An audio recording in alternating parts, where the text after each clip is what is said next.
Oh, Deer Clearing is the official name of this place. Is it because of the deer in the clearing? Aptly named, Mackenzie. How do you know the names of all these places?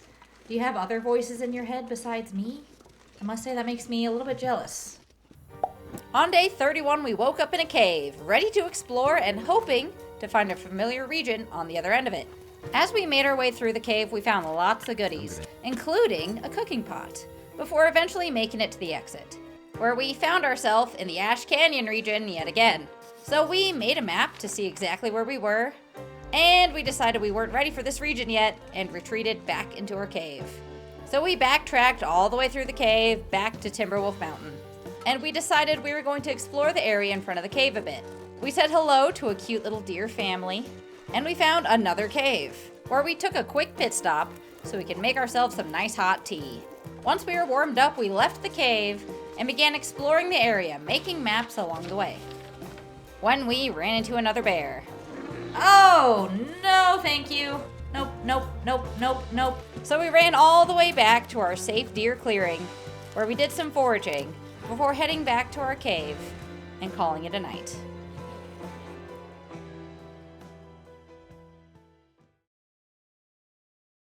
God, the deer plague strikes again.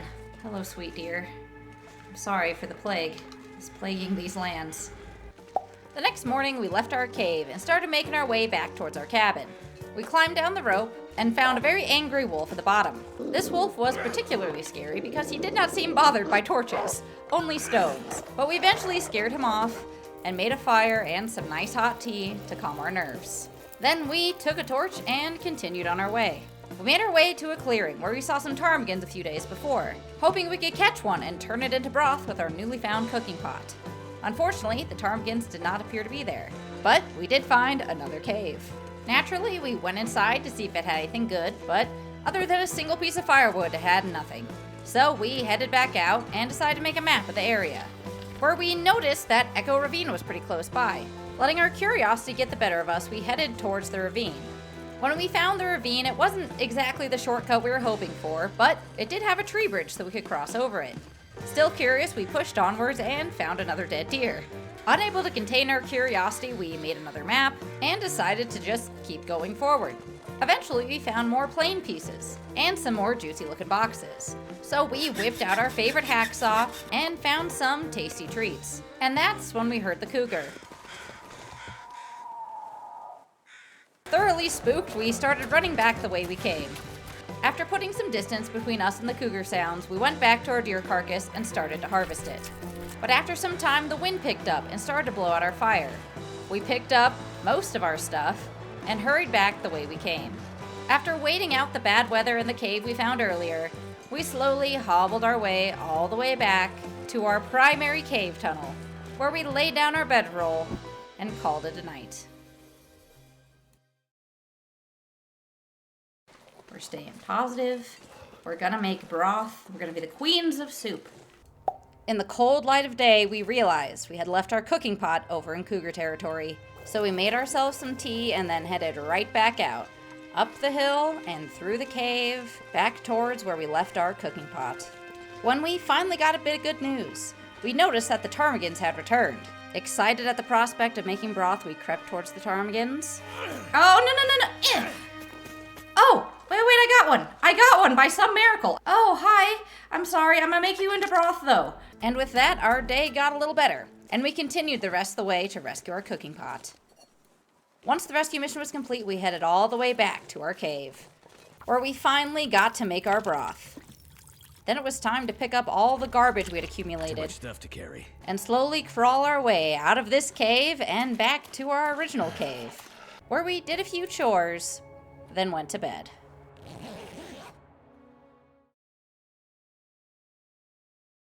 No, here. I'm gonna throw a rock at you. I'm gonna just aim this rock at you. Maybe I can get you. No? Why aren't you scared of my rock? Be more scared of me. The next day, we started making our way back towards our cabin. But first, we made a quick pit stop at this ropeless climbing area, so we could deploy a rope that we had found earlier. But we were carrying way too much garbage to use the rope now, so we continued the long way around. And we ran into another bear. Oh, what? Oh, no, no, no, no, no. Luckily, he was a lazy bear and we were able to outrun him pretty quickly. But we ran right into not one, but two wolves.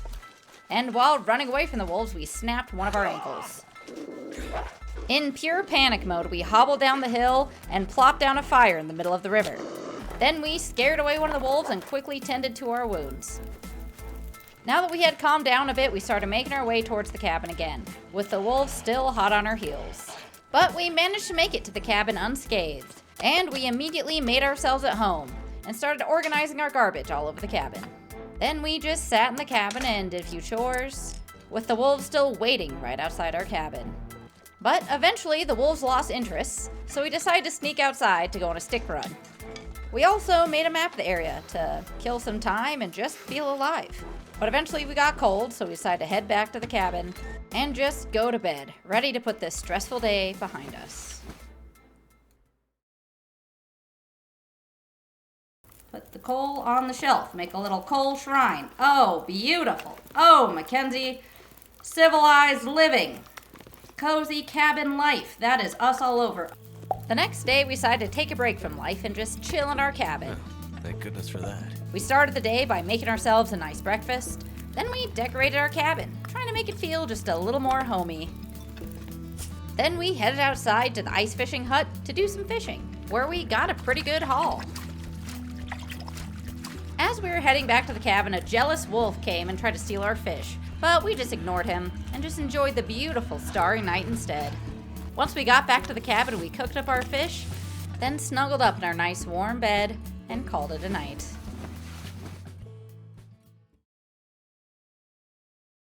What you got for me, crows? Oh, it's a guy. Oh, I don't like when it's a guy. Hi, guy.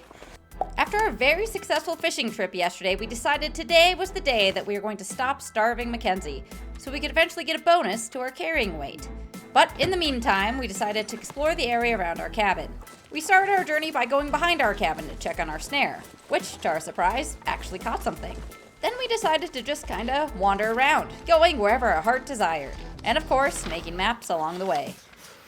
And eventually we ran into another piece of plane, the landing gear to be exact. And right around there we found what looked to be a ravine. So of course we made a map and then continued exploring it. And at the end of the ravine we found a way out of Timberwolf Mountain. Oh! Leave Timberwolf Mountain to where? To Pleasant Valley, that's where. Which was excellent news for us, since Pleasant Valley made an appearance in story mode, we knew what to expect from this region. So we continued down the path to see exactly where we were, when we found a climbing rope and a whole lot of trees. So we decided to make a quick map to see if we could see any buildings, which we did not. Excited about finding Pleasant Valley, but not quite ready to leave yet, we decided to head back towards our cabin, where we did some chores, made Mackenzie a nice dinner, and enjoyed the beautiful scenery before going to bed.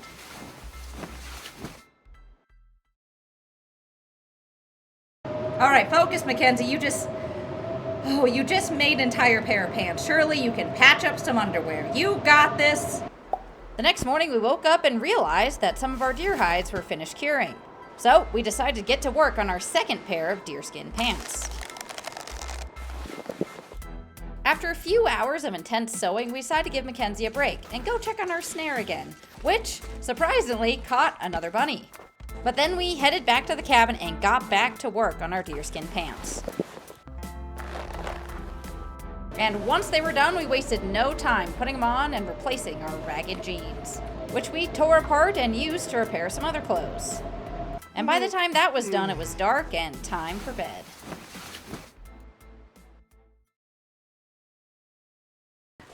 Mackenzie, you're so hard to take care of. You're like, I hate it outside, it's so cold, but I hate being inside. It's too not outside. You're impossible. The next day, we woke up to a beautiful sunrise, Looks like I made it through another night. some nice hot coffee, and a plan. We were going to make the trip back up to our original cave to grab our coal before heading to Pleasant Valley. And we were going to get there by using the climbing rope that we had placed by our engine a few days before. Thinking our plan was foolproof, we headed out. But during a routine mushroom stop, the wind started to pick up and it turned into a full-blown blizzard. Too stubborn to turn around, we sprinted straight into the blizzard. and found the rope we were looking for. So we climbed to the top, expecting to see the engine right behind the rock, but it wasn't there. Realizing we had made a huge mistake, we continued to run blindly in the blizzard. But we eventually found a familiar landmark, a moose-scratched tree right next to an oak tree.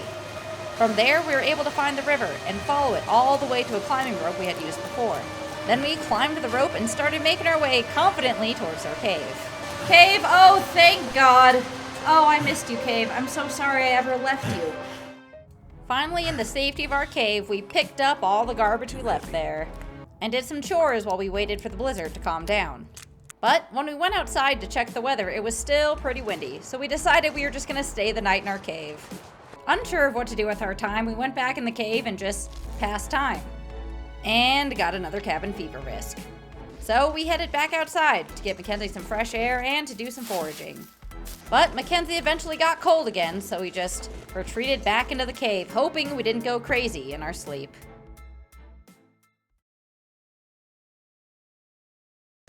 Oh, hello, engine. I'm sorry I got lost yesterday. I don't know why I'm apologizing to you specifically, but I was using you as a landmark. I was so sure I was going to pop up off that rope and then see your big, beautiful red ring there, but alas, I did not, and it was frightening for all of us. Luckily, we did not go crazy in our sleep, but our cabin fever risk was still there and going strong. But on the upside, we had also finally gotten the well-fed bonus, which meant that we could carry 5 extra kilograms, just in time to transport our garbage. Before we began our epic garbage transport back to our cabin, we decided we were going to take a quick pit stop to hunt a ptarmigan while we were in the area. After our successful hunt, we headed back to the nearby cave to harvest our ptarmigan and turn it into broth. Once we were all warmed up, we began our mission to bring all of our garbage back to our cabin. First, we said goodbye to the resident wolf, then descended down the same rope we used yesterday, where a very large and majestic moose was waiting for us at the bottom. We gave him his space and then continued down the river. At one point, we decided to take a quick detour to check out some crows and some oak trees we saw from a distance, and discovered another dead deer. Once we got back to the cabin, we did some inventory management, but then we noticed our cabin fever risk was still pretty high, so we decided to head outside and spend the rest of the night fishing. Unfortunately, we weren't as lucky as we were last time. We only caught one measly fish, but we did cure our cabin fever risk. Once Mackenzie was tuckered out, we headed back to our cabin and called it a night.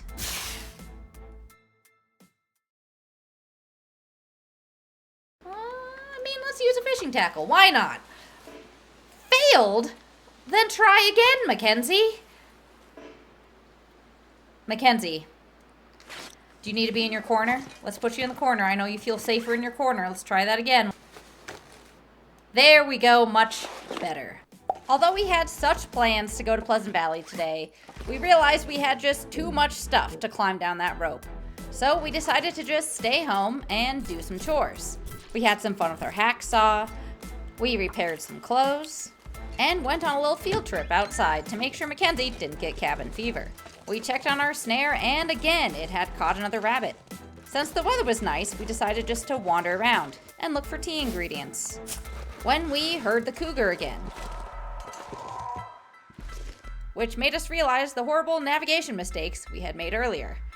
Feeling remarkably dumb and embarrassed, we trudged our way back to our cabin, where we got back to work doing some chores, before deciding to head to bed, ready to make the journey to Pleasant Valley in the morning.